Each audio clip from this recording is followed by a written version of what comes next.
கல்யாணம் பண்ணி வைக்கிறது எதுக்கு தெரியுங்களா?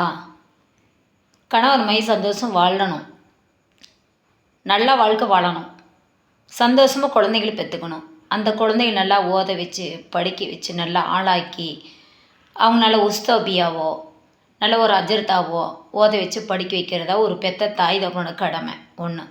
ரெண்டாவது, அது ஓதி முடித்த உடனே அவங்களுக்கு நல்ல ஒரு ஜோடை அமைச்சு கொடுக்கறது ஒரு பெத்த தாயோட கடமை. சரிங்களா? ஏதோ கல்யாணம் பண்ணோம், ஏதோ பிள்ளை பற்றோ, ஏதோ வாழ்கிறோம் அப்படிங்கிறது பேர் வாழ்க்கை கிடையாது. புருஷனும் நாம் சந்தோஷமாக வச்சுக்கணும், நம்ம குழந்தைகளையும் சந்தோஷமாக வச்சுக்கணும். நம்மளை கட்டிக்கிட்டு புருஷன் நல்லவனோ கெட்டவனோ, குடிகாரனோ கொள்ளைக்காரனோ, தெரிஞ்சு எந்த புருஷனும் தவறு செய்ய மாட்டான். தெரியாத ஒரு சில நேரத்தில் அவன் தவறு செய்கிறான் அப்படின்னா நம்ம அந்த தவறையே வாழ்க்கை ஃபுல்லாக சொல்லி காட்டி அவனை கொடுமைப்படுத்தி கேவலமாக நம்ம பார்க்குற ரொம்ப ரொம்ப தவறு. சரிங்களா? இன்றைக்கி ஆண்களை குடிக்கிறாங்க. ஏன் அப்படின்னா காசோட வறுமையினால் குடிக்கிறாங்க. நம்ம வீட்டில் இருக்கிறத வச்சு அல்ஹம்துலில்லாஹ், நம்ம புருஷன் இன்றைக்கி ஒரு 300 கொண்டு வராரா, அந்த 300 வச்சு அதில் தேவையானது, நம்ம சமையலுக்கு தேவையானது, வாடகைக்கு தேவையானது, கடன் கட்டுற தேவையானது, அதில் சிக்கனமாக புடங்கி நம்ம இருந்துட்டோம் அப்படின்னா அந்த குடும்பத்தில் சந்தோஷம் இருக்கும். நாம் ஆடம்பரம் பண்ணோம் அப்படின்னா அந்த குடும்பத்தில் சந்தோஷம் இருக்காது. நீயே இவ்வளோ சம்பாதிக்கல, நீயே இவ்வளோ கொண்டு வரல, எனக்கு அது வேணும், கலர் டிவி வேணும், ஃபேன் வேணும், ஃப்ரிட்ஜு வேணும், வாஷிங் மிஷின் வேணும், அது வேணும், இது வேணும் அப்படின்னு சொல்லி அந்த புருஷன் மேலே போட்டு நம்ம டார்ச்சல் பண்ணுறதுனால தான் அவங்க மனசு நிம்மதி இல்லாமல் அடைச்சிப்போ அப்படின்னு எவ்வளவோ சம்பாரிச்சு கொண்டது கொடுத்தாலும் நம்மளுக்கு மன நிம்மதி இல்லை. பணம் பணம் பணம் பணம் பணம்னு போட்டு நம்மளை சாவடிக்கிறாங்கன்னு சொல்லி தான் நேராக என்ன பண்ணுறாங்க, நேராக போய் மனசு நொந்து போய் தான் ஒயின் ஷாப்புக்கு போயிடறாங்க.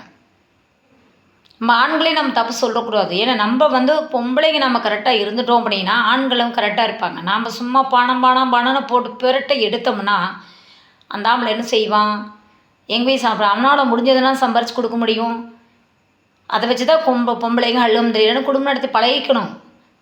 இன்றைக்கி ஒருத்தர் ஆடம்பரம் பண்ணுறாங்க, ஒருத்தர் நகை நிறைய போடுறாங்க, ஒருத்தர் காரில் போடுறாங்க, இன்றைக்கி நம்ம ஸ்கூட்டியில் போகிறாங்க, நம்மளும் அப்படி போகணும்னு நினைக்கிற தப்பு.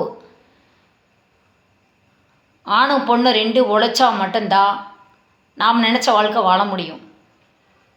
புருஷன் மட்டும் கொண்டு வரணும்னு நினச்சோம்னா அது கொடுக்கறத வச்சு நம்ம அட்ஜஸ்ட் பண்ணி போய்க்கணும். அதுக்காக நம்ம பெரிய வாழ்க்கை வாழணும் அப்படின்னு சொல்லி புருஷனை போட்டு டார்ச்சல் பண்ணுற குடும்பம் நிறைய இருக்காங்க. அதனால தான் ஒயின் ஷாப் போய் குடிகாரன் ஆகிறதுக்கா. மொத்தத்தில் குடிக்கிறதா பணம் பிரச்சனைனால தான். நம்ம இருக்கிறத வச்சு அல்ஹம்துலில்லாஹ்னு வாழ்ந்து பழகி கற்றுக்குங்க. தயவு செய்து யாராக இருந்தாலும் ஃபஸ்ட்டு புருஷன் நல்லா பார்த்துக்குங்க. புருஷன் மரல யாருமே ஒதுக்காதீங்க. குடிகாரன்னு சொல்லி ஒதுக்காதீங்க, தப்பானவன்னு சொல்லாதீங்க. திமிர் எடுத்து குடிச்சு போட்டு திரிகிறவங்களும் நிறையா இருக்காங்க. மனக்கவலை டென்ஷனில் குடிக்கிறவங்களும் நிறையா இருக்காங்க. புரியுதுங்களா? அதுக்காக நான் குடிக்கிறது தப்புன்னு தான் நான் சொல்கிறேன். ஆனால் ஒரு சில குடும்பத்தில் மட்டும்தான் அந்த அநியாயம் நடக்குது. எல்லா குடும்பத்திலும் அப்படி கிடையாது. தயவுசெய்து நீங்கள் அப்படி இருந்துடாதீங்க. இன்ஷா அல்லாஹ் அந்த குடும்பத்துக்காக அல்லாஹ்ட்ட நீங்கள் துவா செய்யுங்க. அஸ்ஸலாமு அலைக்கும்.